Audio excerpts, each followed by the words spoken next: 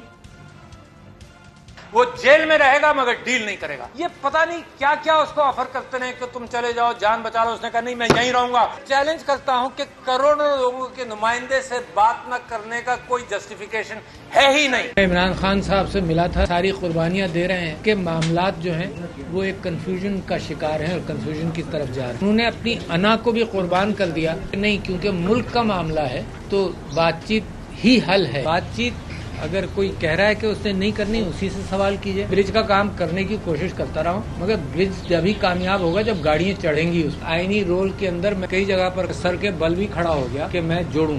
اتفاق سے ناکام ہوا.